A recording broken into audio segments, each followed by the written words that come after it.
Keď sa niekto postaví chlapovi na vajcia, tak to nie je najkomfortnejšia poloha ani pre jedného. Na druhej strane sily. Také slepače vajce má od svojho pôvodu na planéte geniálne vymyslenú konštrukciu škrupinky. Vďaka svojmu obojstranne kopulovitému tvaru, aký má aj hviezda smrti, dokáže toto vajce udržať mimoriadnu hmotnosť. Predsa len sa našiel v ďaleko preč galaxii mladý padavan, ktorý sa rozhodol, že sa na vajce postaví. Silu padavan použij mladý. Silu, teda hlavu mal si použiť vy, padavan mladý. Je mocná sila s tebou? Spravil ale dobré, že vajce zničil, pretože podľa zachytenej separatistickej komunikácie išlo o zárodok vajca smrti. Na Yoda. Nemyslím, Jasi. Jediný po výbuchu vajcia smrti preživší je pes, ktorý prežil. Teda porúčik Stormtrooper pes to bol, pes to druhej legie. Kvalitné jeho brnenie zachránilo ho. Pri ňom šťastie nastala, keď idúca loď letela Star Destroyer triedy okolo Trooper Storm. Ten hau, spasený bol. Všetko koniec? Dobre. V medzihviezdnom magazíne Tatler, ktorý sa tematicky venuje smotankovským, snobským žúrkám, modičke a kráľovskej rodinke, sa objavil článok polemizujúci o tom, či je v porádečku posmilniť s rodinným príslušníkom alebo rodinným maznáčikom. Ak ste na svojho nevlastného súrodenca niekedy pozerali chlípnym očkom, Tatler vás môže upokojiť, ak sa ho rozhodnete uspokojiť. Len sa tým na Facebooku a detkovej oslave radšej nechválte. Ak vás to skôr ťahá k bratrancovi alebo sesternici, s ktorými ste sa za mládi v Adamovom ruchu čľapotali v bazéniku, aj takéto milostné hrádky Tatler odobruje. Ale Senát republiky to zavrhuje. Avšak ako sa hovorí, iná planéta, iná konečná meta. Ak máte pocit, že váš labrador vám už dlhšie chce vrtiacim chvostikom naznačiť niečo viac ako to, že sa teší z vašej prítomnosti, Tatler a vlastne celý vesmír hovorí veľké jedine, ak je vaša rasa labrador. Ak máte chuť na niečo chlpaté, Chewie je za všetkými 10.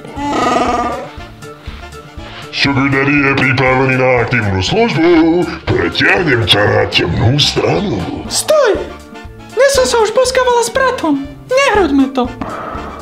V časoch, keď na planéte Zem bolo nedostatok lásky, medziľudských vzťahov a spermií, stále tu žili jedinci, ktorým záležalo na budúcnosti našej planéty. A tak za predpokladov úspechu majských proroctiev o konci Zeme v roku 2012 začala sa spermiová doba ľadová. Možno práve takto rozmýšľal, alebo aj nie, Alex Pavel, ktorému v 15 rokoch diagnostikovali rakovinu a preto sa rozhodol zamraziť svoje bičiky. Teraz je to presne 23 rokov po tom, čo sa zamrazené bielkoviny odmrazili a všustili, vštúrili, bočgali a vpašovali, povedzte si to ako chcete, do rozmnožovacieho ústrojenstva jeho manželky Šušky. Bábätko Xavier Powell, inak ho môžeme nazvať aj X-Baby. To už v 6 mesiacoch dotiahol do Guinnessovej knihy rekordov vďaka rozhodnutiu svojho otca spred 2 dekád. A ty si čo urobil v 6 mesiacoch pre Guinnessovú knihu rekordov? Aj som si myslel. Otec Alex to konečne môže povedať svojmu dieťaťu. I am your father.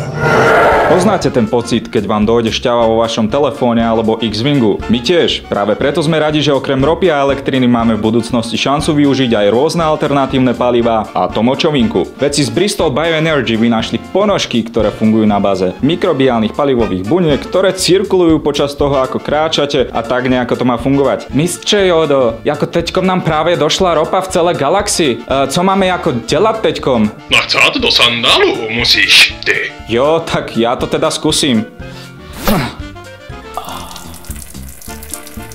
Hele vole, nejak to nefunguje, ale aspoň mi je teplej. Díky mistře Jodo, vole. Nevieme, či to presne funguje takto, ale ako vidíte na fotkách, dizajneri sa zamerali na český trh. Bristolské energetické centrum už vyrobilo prototyp energiu vyrábajúceho pisoáru, ktorý plánuje umiestniť do utečeneckých táborov. Lebo veď aj oni sú ľudia a chodia píškať. Čiže odteraz šetrite svoje zásoby, pretože ropa čoskoro zmizne z našej galaxie a niečo do tých X-Wingov predsa tankovať musíme.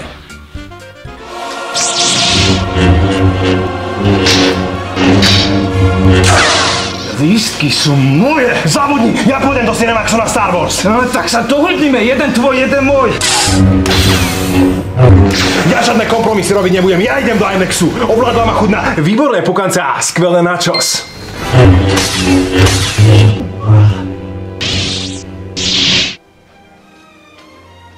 Kde sa dvaja mečujú, divák vyhráva. Nechajme dobro zvíťaziť ako praví rytieri Jedi. A 2 lístky venované Cinemaxom ponecháme niekomu z vás. Stačí, aby ste toto hviezdnovojnové videjko verejne zdieľali z našej stránky na vašom Facebooku. Víťaz berie všetko, aj frajerku do fasakina na Star Wars. Nech vás sila sprevádza.